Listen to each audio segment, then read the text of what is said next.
तो स्वागत है आपका दोस्तों मास्टर ब्लास्टर आर्टिकल कोर्स के अंदर। तो भैया क्या बन जाऊंगा मैं ये कोर्स लेकर? भैया कुछ बनोगे नहीं, लेकिन आपको गाइडेंस मिलेगी इस कोर्स के अंदर कि आपको अगर बड़ी फर्म के लिए टारगेट कर रहे हो तो किस तरीके से टारगेट करना है। इस कोर्स में जाने से पहले सबसे पहले जो इंपॉर्टेंट चीज है आपका फाउंडेशन बनाना, ठीक है, कि होता क्या है आर्टिकलशिप के अंदर और वो सब चीजों के बारे में बात करना। तो मैं ना अपनी स्टोरी आप लोगों से शेयर करूंगा क्योंकि बहुत सारे लोग रिलेट कर पाएंगे, ठीक है। तो वो चीज आपको समझना जरूरी है कि किस तरीके से आपको क्या क्या चीजों का ध्यान रखना है। तो अगर मैं बात करूं तो जिन लोगों को मेरे बारे में पता होगा, 11th 12th तक मैं कोई पढ़ने में अच्छा स्टूडेंट नहीं था। 12th में थोड़ी बहुत अच्छी परसेंटेज फिर भी आ गई थी, लेकिन उसके बाद जैसे 11th के अंदर मेरी 49% थी। उसके बाद सीपीटी मेरा फर्स्ट टाइम हो गया था, मैं पढ़ने लगा था। कुछ रीजंस थे, ठीक है, काफी सारे रीजंस थे, मैंने काफी सारे करे उसके अंदर बता रखा है और काफी जगहों पे बता रखा है, ठीक है, यूट्यूब पे बता रखा है। तो काफी सारे रीजन थे, पढ़ने लगा। सीपीटी पहली बार में क्लियर हुआ, इंटर पहली बार में क्लियर हुआ। अब एक साल के अंदर 2013 के अंदर मेरा 12th क्लियर था, 2014 के अंदर I was into CA final, ठीक है। तो अलग ही लेवल पे वो था नशा कि भाई हम ही है ना, मतलब कि सब कुछ उखाड़ लिया। लोगों तो सुना था कि सीए तो डिफिकल्ट होती है, यहाँ तो भैया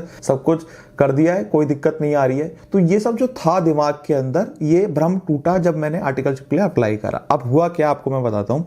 मेरे साथ कुछ चीजें थी, ठीक है, जो बैगेज थे मेरे साथ। अब बैगेज क्या थे, देखो मैंने भले सीए जो अभी इंटर बोलते हैं, सीआईपीसी से बोलते थे, फर्स्ट टाइम में क्लियर कर लिया था। बैगेज क्या थे, मैं गवर्नमेंट स्कूल से था, ठीक है, गवर्नमेंट स्कूल में था। दिस वाज द, मतलब आप बोलोगे कि भैया इससे क्या फर्क पड़ता है। देखो यार, कई फॉर्म्स जो होती है ना, मतलब मेरे साथ ऐसा हुआ, उन्होंने पूछा कि कौन से स्कूल से हो, तो मैंने बोला गवर्नमेंट स्कूल। मेरा स्कूल था government boys senior secondary school number 4 Sarojini Nagar, ठीक है।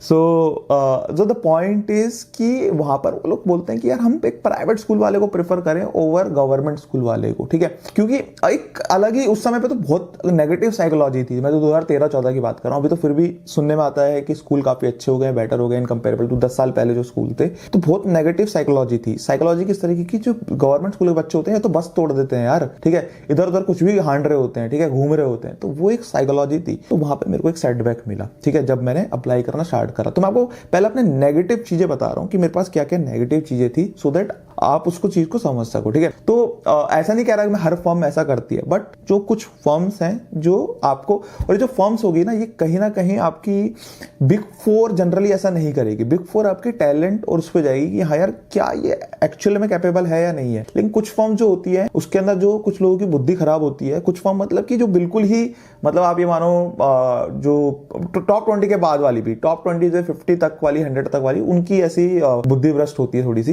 तो उसमें भी कुछ, मैंने ऐसा सबको टारगेट नहीं कर रहा हूं, कुछ होते हैं ऐसे, कुछ अच्छे भी होते हैं, ठीक है। तो वो सब चीजें आपकी रहती है। तो पहला तो ये चीज होगी। Then the second thing was English. तो यार देखो इंग्लिश, अब मैं ऐसा नहीं बोलूंगा कि ये किसी स्पेसिफिक फॉर्म की गलती है, ठीक है। देखो यार, इंग्लिश जो है वो मस्ट है। आप अगर कहीं इंटरव्यू में बैठ रहे हो, उनके क्लाइंट हो सकते हैं, फॉरेन क्लाइंट हो सकते हैं, बिकॉज वी आर स्टिल, हम चाहते हैं कि यूएस और यूके का काम आए हमारे इंडिया के अंदर, क्योंकि हमें डॉलर टर्म्स में पैसा मिलता है, ठीक है। इवन टुडे मेरे पास कुछ क्लाइंट हैं जो यूएस के हैं। तो मजा आता है जब आप यूएस क्लाइंट को डिलीवर करते हो, ठीक है। तो वहां पर कहीं ना कहीं आपको ये चीज देखनी पड़ती है कि यार इंग्लिश जो है आपकी वो सही होनी चाहिए, क्योंकि आप ऐसे नहीं बोल सकते हिंदी तो मेरी मातृभाषा है, हिंदी में ही मैं प्रेजेंट करूंगा। भैया हिंदी में प्रेजेंट करोगे तो वो रिजेक्ट कर देगा, क्योंकि उसके पास और भी कैंडिडेट हैं, ठीक है। तो आप टेक्निकली भले जितना मर्जी सही हो, लेकिन इंग्लिश अगर दिक्कत है तो फिर वहां पर वो दिक्कत ही करेगी। तो second was this. Third was, एक बार, मतलब ये हार्डली 1-2 जगह पे हुआ था मेरे साथ, कि पूछा गया कि यार आपके फैमिली बैकग्राउंड, मतलब आपके फादर क्या करते हैं। तो मतलब since my father was a shopkeeper, तो मैंने बोला यार, तो वो कहीं ना कहीं उन्होंने इस चीज के ऊपर रिजेक्ट करा कि यार कि क्या ये सस्टेन कर पाएगा 2-3 हजार के स्टाइपेंड पर। तो ये मैं बात कर रहा हूँ इक्की दुग्गी फर्म का, और मैं आपको बता रहा हूँ इस फेज से मैं निकल कर आया हूँ। और इस फेज से अगर मैं निकल कर आया हूं तो कुछ ना कुछ हर किसी की लाइफ में चैलेंज आएंगे और हर किसी की लाइफ में कुछ ना कुछ रहेगा, लेकिन आप उसको किस तरीके से टैकल करते हो वो आपके ऊपर डिपेंड करता है, ठीक है।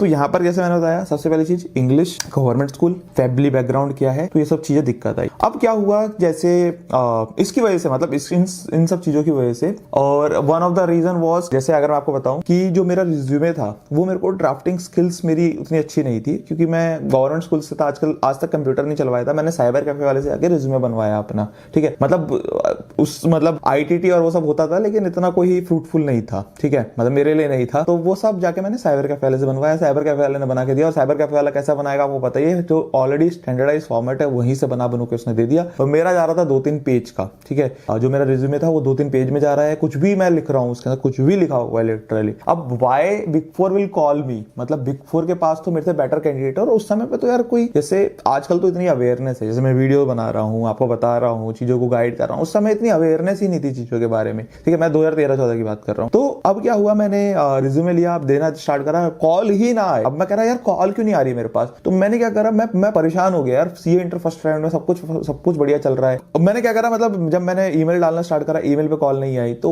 व्हाट आई डिड, मैं फिजिकली भी जाकर गया, ठीक है, फॉर्म में फिजिकली जाने लगा, डिफरेंट फॉर्म के अंदर जाके मैं फिजिकली वहां पे रिसेप्शन पे देने लगा कि सर मैं आर्टिकलशिप ज्वाइन करना चाहता हूँ, सी इंटर फर्स्ट टाइम, ठीक है। एक मेरा फ्रेंड था, उसको भी साथ साथ में लेकर घूमता था, ठीक है, तो हम बस पकड़ के इधर जा रहे हैं उधर जा रहे हैं, तो इस सब जगहों पे हम गए, ठीक है, लेकिन तब भी कॉल ना आए, ठीक है। तो किसी ने मेरे को गाइड करा उस समय पर भी कि यार ये बहुत खराब है, मतलब बहुत ही लिटरली खराब था, ठीक है। आज मैं इमेजिन कर पाता हूँ यार क्या लेकर घूम रहा था मैं वो, ठीक है, मतलब फॉन्ट साइज कुछ भी चल रहा है, कभी 10 कभी 9 कभी 8, कुछ भी लिखा हुआ है, इंग्लिश बिल्कुल माशाअल्लाह लिखी हुई है उसके अंदर, ठीक है, कुछ भी चल रहा है, ठीक है। तो फिर किसी ने मेरे को बोला कि यार इसको थोड़ा सा ठीक करो, तो थोड़ा वो ठीक कर मैंने फिर उसके बाद दिए, तो उसके बाद फिर भी कॉल आनी स्टार्ट हुई, लेकिन बिग फोर से मेरे को कभी भी आर्टिकलशिप के लिए कॉल नहीं आई। क्यों? क्योंकि रिज्यूमे ही मेरा उस तरीके से सही नहीं था, तो व्हाई दे विल कॉल मी। तो यहां तक ये कहानी हो गई, ठीक है। तो अब मेरे पास कुछ कॉल्स आनी स्टार्ट हुई, तो मेरा जो फर्स्ट इंटरव्यू था, मेरे को आज तक याद है कि जब मैं इंटरव्यू के अंदर बैठा, मैं कपड़े किस तरीके से पहन गया, 2013 जैसे मैं बताया, मैंने 2013 के अंदर स्कूलिंग क्लियर कर दी, 2014 के अंदर सीए फाइनल में था, तो मैं आर्टिकलशिप के लिए जब जा रहा था, तो मेरे जो जीन्स थी वो बिल्कुल आपने देखा नैरो वाली, टाइट वाली जो जीन्स होती है वो होगी थी, और शर्ट बिल्कुल चिपकी हुई, और जो टाई मैंने बांधी हुई थी, टाई यहां तक लटकी हुई थी मेरे, जैसे देखा होगा ना अपने स्कूल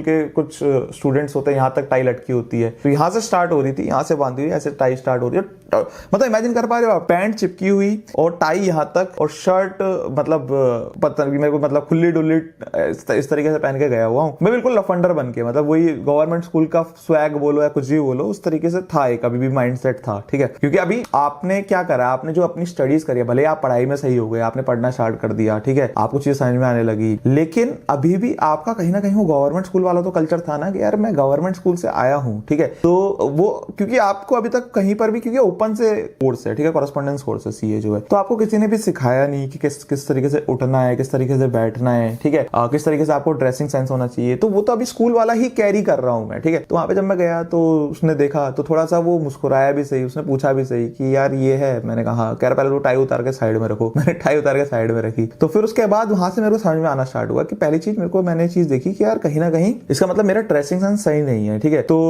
वहां पे मेरे को चीज पता चली। देन उसके बाद जब वो इंटरव्यू हुआ, तो ऑब्वियसली मेरा इंटरव्यू काफी खराब गया, जैसे उसने मेरे से कुछ मुझे अभी तक याद है, कुछ इनकम टैक्स के क्वेश्चन पूछे, उसने मेरे से ऐसे पूछ लिया कि सेक्शन जैसे लेट्स से 37 बताओ, ठीक है, इनकम टैक्स का, तो सेक्शन 37 बताओ, तो सेक्शन 37 मैंने कहा सर एक बार हेडिंग बता दो मेरे को, ऐसे सेक्शन याद नहीं थे, मैं आपको एग्जांपल दे रहा हूं, है ना, सर हेडिंग बता दो, मैं नीचे का मैं बता दूंगा। कह रहे यार क्या बात कर रहे हो यार, पढ़ के आना चाहिए था, तो मैं सेक्शन पढ़ के नहीं गया था, तो वो उसने मेरे से सेक्शन पूछा, तो मैं सेक्शन बता नहीं पाया। तो उसके बाद फिर जब इंटरव्यू खत्म हुआ, तो मेरे को मतलब ये था कि उसने मेरे को बोला कि अच्छा आपको बताते हम कैसे क्या हुआ। मैं उससे पूछने लगा कि सर कब तक बताओगे, क्या बताओगे, ठीक है।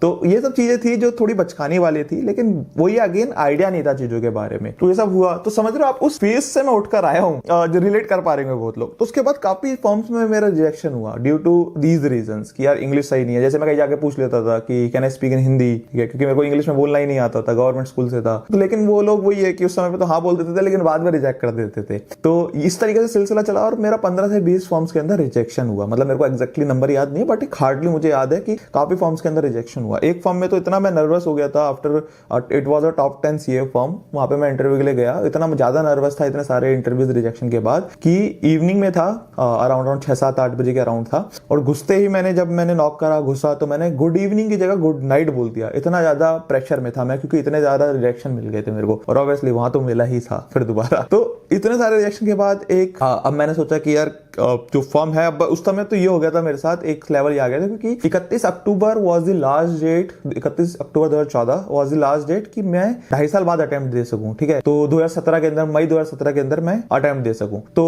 28 अक्टूबर को मैंने कहा यार अब एक फॉर्म में और भी सिलेक्शन हुआ था मेरा, है ना, छोटी फॉर्म के अंदर। मतलब इतना अंडर कॉन्फिडेंट था, मैं बोलता नहीं था, शाय बहुत ज्यादा था, छोटी फॉर्म भी नहीं ले रही थी मेरे को। मतलब आप लोग बोलोगे कि भैया क्या बात कर रहे हो, लेकिन सही में छोटी फॉर्म ने भी मेरे को सेलेक्ट नहीं करा था। इतने रिजेक्शन के बाद, मतलब बहुत ग्रुप क्लियर होने के बावजूद भी छोटी फॉर्म भी मेरे को सेलेक्ट नहीं कर रही थी, क्योंकि बोल ही नहीं पाता था मैं वहां पर जाके, ठीक है, अंडर कॉन्फिडेंट था, ठीक है, ऐसे करके गर्दन झुका के आगे बैठा हुआ हूं। तो वो कह रहे हैं, सोच रहे होंगे यार इसको लेकर क्या करेंगे, ठीक है। तो ये सब चीजें अगेन मैं इसलिए डिस्कस कर रहा हूँ, हम क्लोज हैं, काफी क्लोज ग्रुप में हम चीजें डिस्कस कर रहे हैं। तो मेरा जो है सिलेक्शन एक फर्म के अंदर हुआ था, इससे पहले जो जिस फर्म में मेरा सिलेक्शन हुआ आर्टिकलशिप, उससे पहले भी एक फर्म में हुआ था, लेकिन वहां पे मेरे को समझ में नहीं आया, अच्छा नहीं लगा वो फर्म, तो मैंने वो फर्म ज्वाइन ही नहीं करी। और एक फर्म में और हुआ था, वहां पर कुछ रीजंस थे, तो वो मैंने अपने यूट्यूब के अंदर डिटेल में डिस्कस करा हुआ है कि क्या हुआ था मेरे साथ, कि ये डिस्कस करना जरूरी है।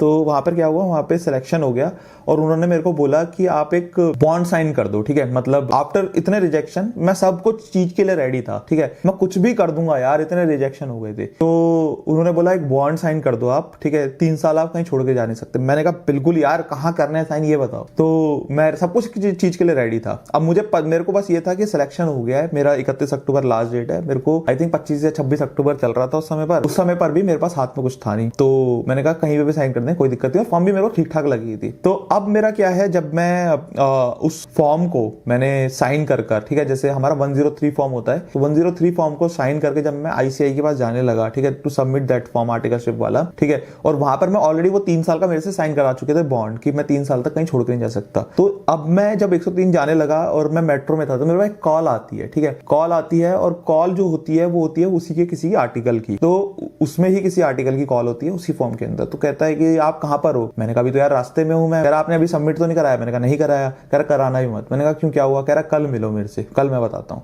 मेरे टेंशन में आ गई, क्या हो गया यार, ऐसा क्या हो गया। तो मैं मिला अगले दिन उससे, ठीक है, अगले दिन उसने जिस टाइम पे बोला मैं मिला उससे, तो कह रहा कि यार इस फॉर्म में गलती से ही मत आ जाना, हम लोग फंसे हुए हैं, ठीक है, इस फॉर्म के अंदर हम लोग फंसे हुए हैं। और हम लोग ये क्या करता है, जो प्रिंसिपल है, ये क्या करता है कि जब भी हम जाने की बात करते हैं, कि हाँ हम छोड़ने की बात करते हैं, तो हमने 3 साल का बॉन्ड साइन करा हुआ है और ये मना कर देता है वो एग्रीमेंट दिखाकर, ठीक है। तो इस तरीके से भी हम लोग फंसे हुए हैं। तो क्यों तुम अपने यहाँ पर आना चाह रहे हो। मैंने कहा ऐसा फंसे क्यों हो। कह रहे यहाँ पर सबसे पहली चीज सिर्फ अकाउंटिंग का काम है, बेसिक काम है, ठीक है, और कोई भी तुम्हें ऑडिट नहीं, यहाँ पे तुम्हें बोला हुआ ऑडिट कराएंगे ये कर। मैंने कहा बोला है। कह रहा कोई भी ऑडिट नहीं है इनके पास, सिर्फ अकाउंटिंग के काम है सारे, और अकाउंटिंग ही करे जा रहे हैं हम लोग। तो या तो आप देख लो आपको चार्टर्ड अकाउंटेंट बनना है या अकाउंटेंट बनना है, बाकी आपकी मर्जी है। हमारा फर्ज था, क्योंकि जितने उसने मेरे को बताया कि हम जितने भी आर्टिकल्स हैं, जितने भी आर्टिकल्स एक साथ आए, और एक साथ हमने सोचा कि यार इस बंदे को बचाया जाए, ठीक है। तो अब हम यही करते हैं, मतलब कि पहले भी जितने आर्टिकल्स हम ट्राई करते हैं कि किसी तरीके से नंबर ले, और हमने बड़ी मुश्किल से नंबर चुराया आपका उस फॉर्म से, ठीक है। 103 फॉर्म, सोचो कितना ज्यादा रिस्क लिया उन्होंने मेरे लिए, कि 103 फॉर्म से मेरा नंबर चुरा के मेरे को कॉल करा ताकि मैं सबमिट ना करूं फॉर्म। मतलब हैट्स ऑफ टू देम, कि यार मतलब मेरी लाइफ जो है वो काफी सेव हुई है उसकी। मतलब हो सकता है उसकी वजह से मेरे 3 साल बर्बाद हो जाते अगर मैं उसको सबमिट कर देता। यू नेवर नो, मतलब कि यार क्या चीज है, कैसे है, उन्होंने मेरी लाइफ बचा ली उस समय पर। Then I am very thankful to him कि यार मैं वहां से बच गया, ठीक है। तो उसके बाद फिर जैसे इस फॉर्म में हुआ, फिर उसके बाद एक फॉर्म में और हुआ था, मतलब 25-26 तारीख आ गई थी, 25-26 अक्टूबर आ गया था। एक फॉर्म में और हुआ था, लेकिन वहां बहुत ज्यादा मेरे को वाइब ही नहीं आई अच्छी सी। मेरे को तो लगा मैं यहाँ पे मर जाऊंगा, ठीक है, कि यार क्योंकि छोटा सा कमरा, इतने सारे लोग काम कर रहे हैं। मैंने कहा इससे बढ़िया है करो ही ना, यहाँ तो नहीं कर सकता मैं, ठीक है। तो वहां तो मैंने नहीं करी। देन उसके बाद एक फॉर्म में हुआ जहां पर मैं स्टार्ट करी मैंने आर्टिकलशिप, अपनी आर्टिकलशिप फेज वहां से स्टार्ट करा। तो आर्टिकलशिप फेज स्टार्ट करा, लेकिन अभी भी दिल में था कि यार बड़ी फॉर्म में जाना है, बड़ी फॉर्म में काम करना है। और 28 अक्टूबर को मैंने ज्वाइन कर ली थी ये, ठीक है, 28 अक्टूबर से मेरी ज्वाइनिंग हो गई थी। तो उन्होंने पूछा मेरे से कब से ज्वाइन कर सकते, मैंने कहा आज से, ठीक है। जब मेरा सिलेक्शन, मैंने कहा आज से ज्वाइन करूंगा, आज से, बताओ कब से आना है। तो मैंने कहा, और वहां पे मेरा मतलब ये मैं बोलूंगा कि आई एम वेरी ग्रेटफुल कि वहां पे मेरा हुआ। मैंने काफी सारी चीजें सीखी।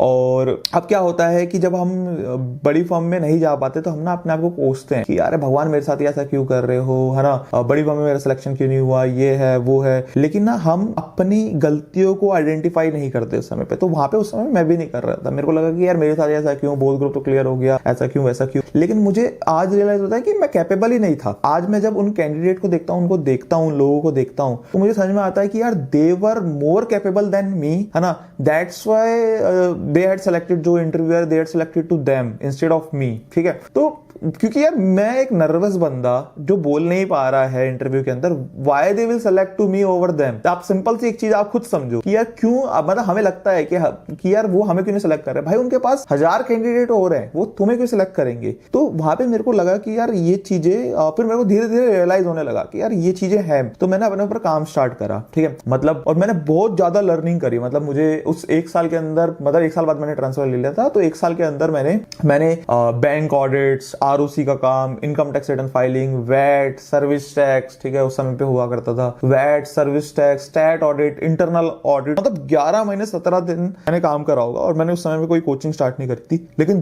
दबा के काम करा है मैंने और बहुत चीजें सीखी। मतलब एक्सेल, मतलब मेरे को चलाना नहीं आता था यार, कंप्यूटर चलाना नहीं आता था, और इतनी टैली के अंदर, मतलब टैली के अंदर एक काइंड ऑफ एक्सपर्ट हो गया था, क्योंकि एक जगह पे ना मैंने इंटरनल ऑडिट करा था, तो वहां के जो अकाउंटेंट थे वही मेरे को सिखाते थे टैली में किस तरीके से काम करना है। तो टैली में एक तरीके से एक्सपर्ट बन गया था मैं, यार टैली में किस तरीके से कैसे करना है। 11 महीने 17 दिन बाद मैंने कहा यार, मतलब उससे पहले मैंने सोच लिया था कि 1-1.5 महीने पहले कि नाउ इट्स अ टाइम कि मेरे को जाना चाहिए। तो फिर मैंने इंटरव्यू स्टार्ट करे, तो मैं टॉप 10 सीए फर्म के अंदर, एसएस कोठारी के अंदर सेलेक्ट हुआ। Then I started working with SS Kothari. तो इस तरीके से मेरी आर्टिकलशिप की जर्नी थी। तो एसएस कोठारी में I was into internal audit, ठीक है, इंटरनल ऑडिट काफी मजा आया वहां पर, और मेरी एक ओवरऑल आर्टिकलशिप की जो जर्नी है इस तरीके से कंप्लीट हुई, फुल फ्लेज। अब आज मुझे रियलाइज होता है कि चीजें जो हैं वो जो भी हो रही हैं, ठीक है, वो सही हो रही हैं, आपको समझना पड़ेगा। आपको यार ऐसा नहीं कि आप हमेशा दूसरे को बोलो कि यार इसकी वजह से हुआ, ऐसा हुआ है। भाई अपनी गलती एक्सेप्ट करो और उसके ऊपर काम करो, चीजों के ऊपर। इंग्लिश सही नहीं है, इंग्लिश के ऊपर काम करो। टेक्निकल सही नहीं है, टेक्निकल के ऊपर काम करो, ठीक है। खुद सही नहीं हो, अपने ऊपर काम करो, ठीक है। आपकी फॉर्मेटिंग सही नहीं है, उसके ऊपर काम करो। रिज्यूमे सही नहीं था, उसके ऊपर काम करो। तो उस सब चीजों के ऊपर काम करना पड़ेगा, समझना पड़ेगा। क्योंकि एक साल के अंदर जब मैं वहां पर गया, इतने इतने लोगों से मिला, उसके बाद में समझ में आया कि यार दुनिया चलती किस तरीके से है, कैसे लोग हैं, क्या होता है एक्चुअल में। तो वो सब चीजें समझ में आने लगी, ठीक है। तो उस दौरान जो भी दोस्त बनाए आर्टिकलशिप के अंदर, वो आज भी काफी सारे दोस्त हैं जो मेरे साथ आज भी हैं, ठीक है। काफी अच्छे रिलेशनशिप है उनके साथ। तो वो सब चीजें कहीं ना कहीं आपकी रहती है, और काफी सारी चीजें मेरे को लगता है कि सीखने को मिली। तो ये थी जो मेरी